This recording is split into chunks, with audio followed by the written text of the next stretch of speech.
আর আমার আল্লাহ তাআলা আমার রাসূলকে প্রেরণ করেছেন হুয়াল্লাযী আরসালা রাসূলাহু বিল হুদা ওয়া দীনিল হাক্কি লিইয়ুযহিরাহু আলা দ্বীনি কুল্লিহি। পরিপূর্ণ দ্বীন, পরিপূর্ণ ধর্ম ব্যবস্থা এবং মানুষকে হেদায়েতের পথ দেখানোর জন্য আমার আল্লাহ তাআলা আমার রাসূলের মাধ্যমে কিতাব প্রেরণ করেছেন, সেটা হলো কোরআন। এই কোরআন যারা মানবে, কোরআনের পথে যারা চলবে, কোরআনের কথা যারা শুনবে, কোরআন মোতাবেক তাদের জীবন যদি সাজায়, এই ব্যক্তি কখনো জাহান্নামে যাবে না। এই ব্যক্তির ঠিকানা হলো ফাদাখালাল জান্নাহ। বান্দা জান্নাতে যাবে এবং জান্নাতের মধ্যে জান্নাতের অফুরন্ত নিয়ামত ভক্ষণ করবে। জোরে পড়ি সুবহানাল্লাহ। এবার আসেন 4 নাম্বার, ওয়া রাসূলিহি, রাসূলের প্রতি ঈমান আনয়ন করা। বলে হুজুর কেমনে রাসূলের প্রতি ঈমান আনয়ন করে? রাসূলের প্রতি ঈমান হইল রাসূল যেই সত্যবাণী নিয়ে আগমন করেছে, রাসূলের রিসালাত, রাসূল যেই কর্মগুলা করেছে, যেই কর্মের প্রতি মানুষকে আদেশ করেছে, যেই কর্মের প্রতি নিষেধ করেছে, আদেশকে মান্য করা, নিষেধগুলো বর্জন করে রাসূলের প্রতি তাজা ঈমান রেখে কেউ যদি মরতে পারে, তাহলে ওই ব্যক্তি দুনিয়াতেও সফল কাম, আখিরাতেও সফল কাম। কিন্তু রাসূলের প্রতি ঈমান আপনি কেমনে আনবেন? আপনার রাসূলের প্রতি ঈমানের ব্যাপারে বড় দুনিয়ার জমিনে বর্তমান সমাজের মধ্যে মানুষের মাঝে অ্যালার্জি কাজ করে। হুজুর কিভাবে রাসূলের প্রতি ঈমানের ব্যাপারে অ্যালার্জি কাজ করবে?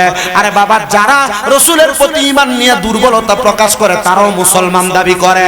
আর আমার রাসূল বলেছেন উম্মতের মধ্যে এমন ফেরকা তৈরি হবে যারা আমি নবীর কথাগুলাকে মানবে, মানুষের কাছে প্রচার করবে, কিন্তু তারা নিজে বলবে, কিন্তু তারা তার উপর আমল করবে না। আল্লাহ তাআলা জানায় দেয় বান্দারা, আল্লাহ তাআলার কোরআনুল কারীমের সূরা সফের মধ্যে ইয়া আইয়ুহাল্লাযীনা আমানু লিমা তাকুলুনা মা লা তাফআলুন, হে ঈমানদারেরা তোমরা এমন কথা বইলো না যেই কথা তোমরা নিজেরা করো না। আল্লাহ কেন কেন কেন? আল্লাহ তাআলা নিজেই বলতেছে, তুমি নিজে বললা, নিজে কিন্তু আমল করলা না। আমি আল্লাহ তাদেরকে পছন্দ করি না। আল্লাহ কেমনে পছন্দ করেন না? আল্লাহ নিজেই বলতেছেন আমি নিজেদের প্রতি অসন্তুষ্ট। আল্লাহ কেন অসন্তুষ্ট? বলে তারা নিজে বলে কিন্তু নিজে আমলে পরিণত করে না। হে আমার যুগের হাটের মুসলমানেরা, তাইলে রাসূলের প্রতি ঈমানটাকে এমন রাখতে হবে, রাসূল যা বলেছে নিজে বলবো, নিজে আমলে পরিণত করব। আল্লাহ আমাদেরকে করার তৌফিক দান করুন। জোরে সরে পড়েন আমিন। এবার আসেন ওয়াল ইয়াউমিল আখির, আখিরাতের প্রতি বিশ্বাস করা। আখিরাতের প্রতি বিশ্বাস কোনটাকে আপনি মনে করেন আমি জানি না। মনে রাখবেন আখিরাতের প্রতি বিশ্বাস হলো আপনার মরণ থেকে শুরু হয়ে যায়। কখন থেকে? আখিরাত কখন থেকে? আস্তে কইতেছে একবারে। এই যে আমার এক মুরব্বী বাবা এন্দি একজন, এই আর আওয়াজ নাই। আব্বুজি আপনারা যদি আমার সাথে একটু কথা বলেন, আমার কথার রিঅ্যাপ্লাই করেন, তাহলে আমার কাছে ভালো লাগবে। কেন? আমি এই কথাগুলো বইলা আমি কিন্তু শরীর আমার বেশি ক্লান্ত। আমি আজকে 9:26 এসে ঘরে ঢুকছি। আমার গতকালকে মাহফিল ছিল পাবনা, ওইখান থেকে বাড়িতে আস্তে আস্তে 9:26 বাজছে।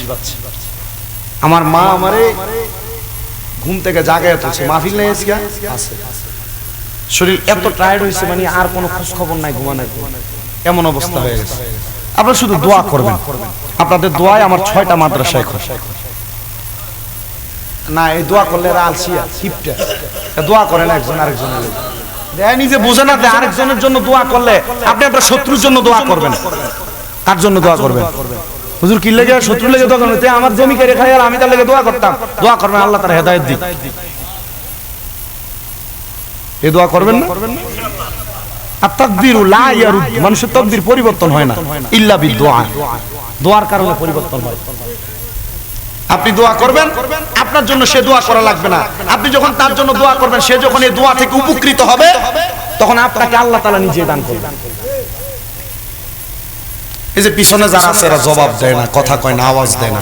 এক লোক ভিক্ষা করতে গেছিল, এজায় দেখতেছে মাশাআল্লাহ এই এলাকাতে 10 তলা এক বিশাল বাড়ি, আর লগে দিয়ে ভাঙা যে একটা ঘর। চিন্তা করলো বড় লোকের বাড়ি, এত তাড়াতাড়ি তার বাড়িতে ভিক্ষা লেগে যায় কোনো লাভ নাই। পাশে ভাঙা টিনের ঘর দেখে এই ঘরে গেছে ভিক্ষা লেগে। এজায় আল্লাহর রাস্তায় কিছু